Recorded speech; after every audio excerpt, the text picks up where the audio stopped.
Rick is a manager of Cox Orchards in South Australia.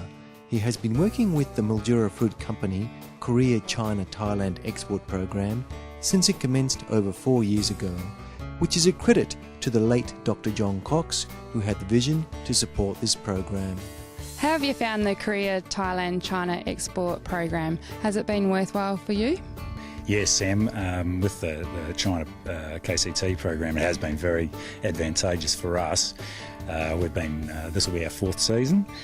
Without it, we would have been out of the game, where the prices that we've obtained in the last couple of years have sort of been anywhere between $120 and $170 a tonne extra for the same style fruit in comparison to what we were doing. So, yeah, vital for us.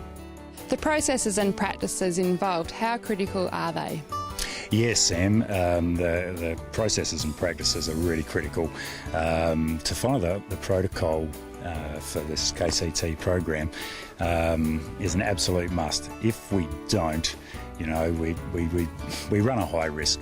So post-harvest we start preparing properties for the next year, and it's just general maintenance work anyway, pruning. Whilst we're pruning, we start to sort out the skirts. We make sure that limbs aren't touching the ground or so forth. And then it's just a process throughout the season to finish it off. It's not difficult, but it is an absolute must. If we don't follow the protocol, we do put at risk this market. So I'd suggest to anybody that's interested just to follow the protocol in the manual, and they really can't go wrong. They'll get support from their GLOs, they'll get support from you, Sam. So really I think to be in it, you're either in it or you're out of it. Great. And at what stage do you do the trunk band spraying? We start our trunk band sprays traditionally at the beginning of November. So that's been the current practice. It's being refined as the years go by. We don't do as many trunk sprays now. We don't have the bug pressure that we had. So we're down to a 3 trunk spray for this particular season.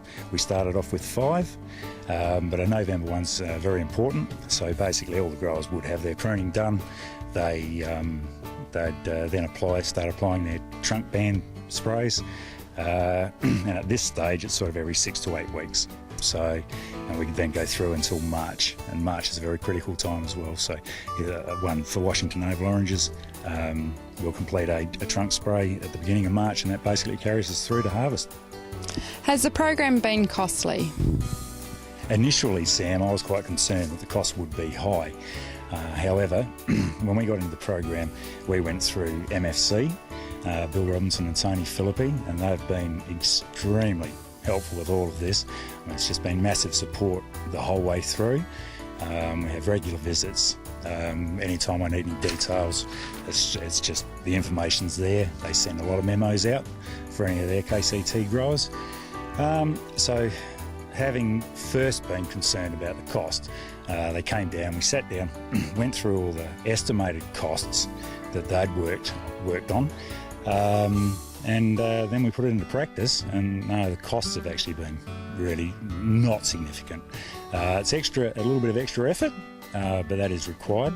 So with our cost, we've got the trunk spraying, we've got an extra weed aside, we do skirt, and we do have to do some hand trimming on the flushes.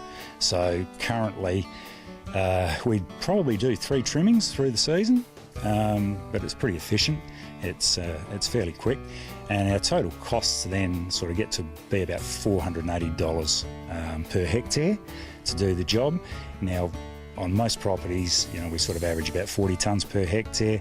That equates to a $12 a tonne cost at the end of it, and really $12, well, that's nothing in the scheme of things. When we're getting an extra $150 per tonne on average, that's a pretty good investment. So, for every $12 that we invest, I'd like to get 150. It'd be great, yeah.